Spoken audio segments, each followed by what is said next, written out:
接下来，请允许我介绍今天的第一位演讲者。曾经的他，社交焦虑如同住在身边的高墙，课堂举手发言、与陌生人对话都需要鼓起勇气，但他并未困于舒适圈，而是不断地突破自我边界。Up next is Li Zhu'er.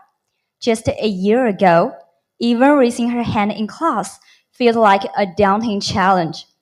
Let's welcome her as she shares how she made friends with her fears. 掌声有请李卓尔同学。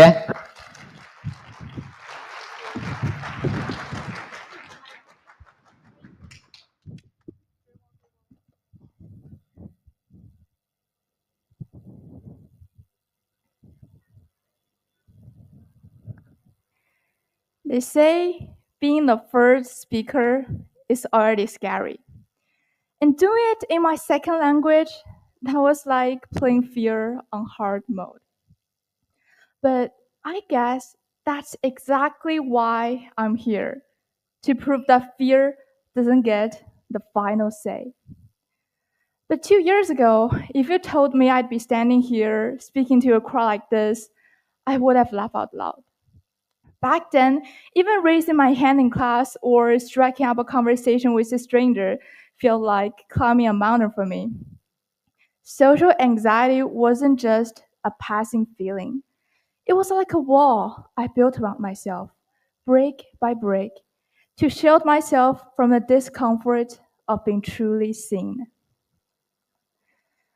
But today, I've done something I once thought impossible.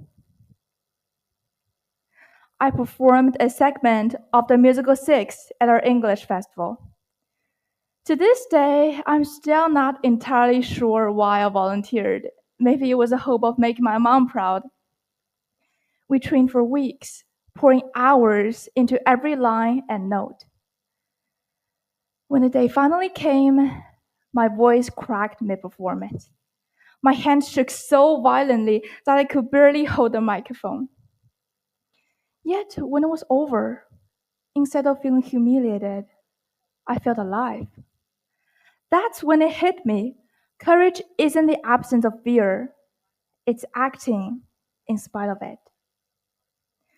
Since then, I pushed myself further. I acted in Thunderstorm for the Chatty Show, argued my case in mock trial competition, and even ran for finance representative in the student council, a role that the old me would have fled from. And here's the truth. I still get scared. Every single time. But that fear is not my enemy. It's a signal that I'm about to grow. Let's talk about fear for a minute. According to the Book of List, public speaking is people's number one fear, even higher than death. That statistic still blows my mind. We're so terrified of discomfort, of being judged, that we'd rather avoid growth than feel a little shaky.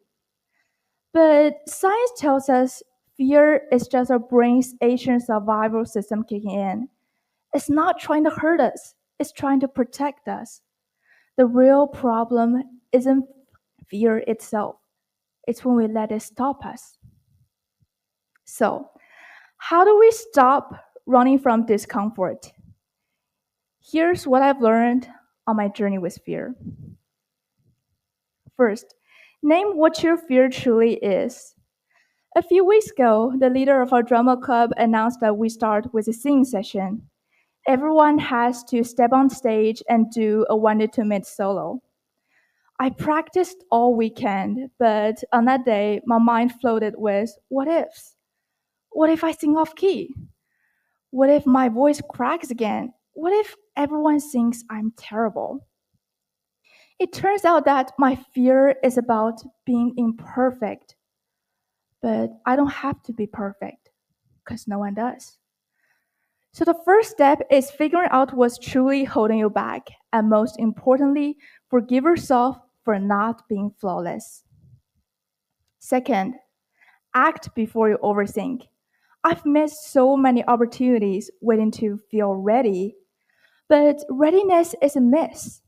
The best time to act is when your gut says maybe, and your brain says no. For that first musical, I didn't wait to feel brave.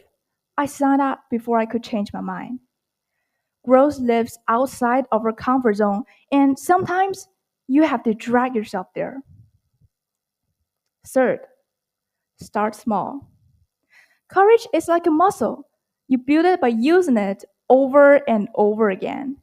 You don't have to jump into a big speech or a little overnight. Start by asking a question in class or striking up a chat with someone you don't know well. Each small step tells your brain, I survived this. I can do it again.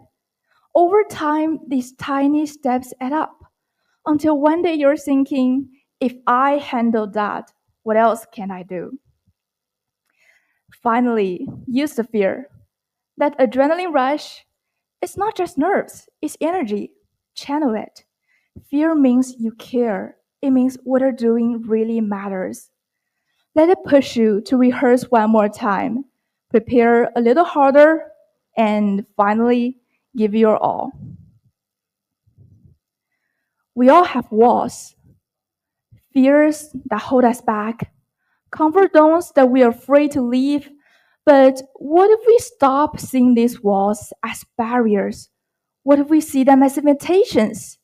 Invitations to grow, to learn, and to become someone braver than we were yesterday. So, here's my challenge to you. The next time fear whispers, stay here, it's safe. I hope you'll whisper back. I know it's scary. Let's go anyway. Thank you.